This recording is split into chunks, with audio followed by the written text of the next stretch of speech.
Hello all, Al Gayson here, Unit PTI 30 Commando. Obviously with the current climate the way it is, it would be remiss of me not to address physical training for 30 Commando ranks. Most of you would have seen this go out by now, and if you haven't, and this is the first you're seeing it, then so be it. Please feel free to zoom in so you can see it clearer. Further information will be pushed out as we go. So to start with, whatever you do, if you're ill, don't train, okay? So we've done it for years. We get out on the booze, next day we train hard.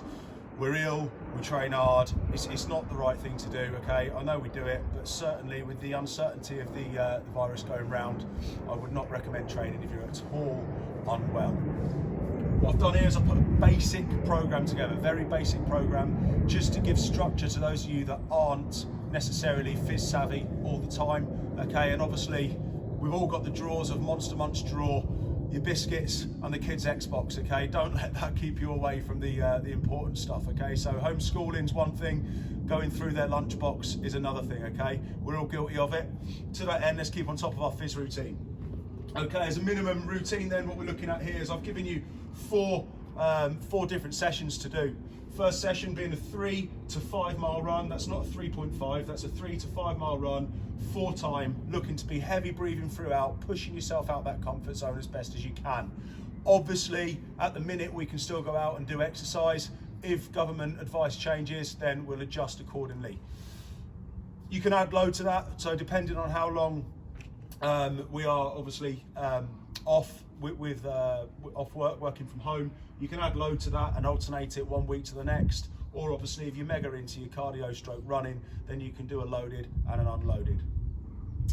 Number 2 then, low intensity bodyweight workout. For an example there, 100 press ups, 200 sit ups, 300 squats. Do them in order in as few sets as you can. Once you've finished your 100, move on to the 200 sit ups, moving on to the 300 squats. Just a nice little strength sort of endurance work. That's easy enough to tick away and do pretty much anywhere. Number 3, HIIT. Okay, so we're working sprints, mainly working cardio, as you can see up the far end. Okay, the idea of this, again, it's a structure. You can use whatever you want to use. However, we're looking here at 150 to 200 meter sprint, giving yourself a 10 to 15 second rest in between each sprint. Do that 8 times through, then give yourself a 2-minute rest. Those of you that are mega into your fitness will recognise that as pretty much Tabata timings, okay? That's roughly the distance you may well get in them times, okay? But it doesn't matter, fizz is fizz, keep it simple, set distance, set rest, repeat, high intensity, okay? High intensity with that one. As I say, then repeat 3 to 4 times through, and then a mile jog home. Make sure, obviously, you're doing a bit of flexibility at the back end. Number 4, body weight, stroke loaded, FOB fizz. Okay, I'm going to demonstrate some of them exercises in a second, but the bottom line here is that we're adding load to what we're doing, and we're utilising bits of kit that we've got around us. Obviously, we haven't got gym kit, unfortunately, just because of the nature of it. We're not signing out the gym kit. I'll wait for that car to go by.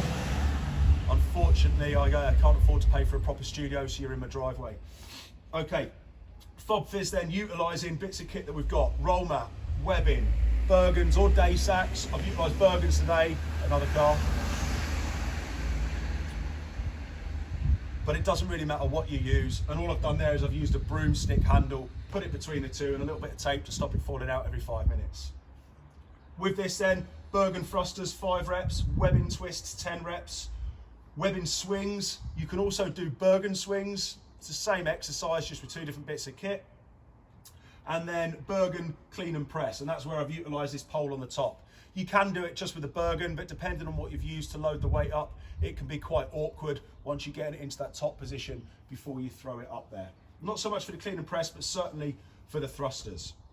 Okay, obviously we need to make sure that we're warming up specifically to the session we're doing, and we're cooling down correctly as well at the end. Your flexibility is really important. Keep on top of that. Obviously we're a lot more sedentary now, and we need to make sure that we're keeping on top of both flexibility and strength together.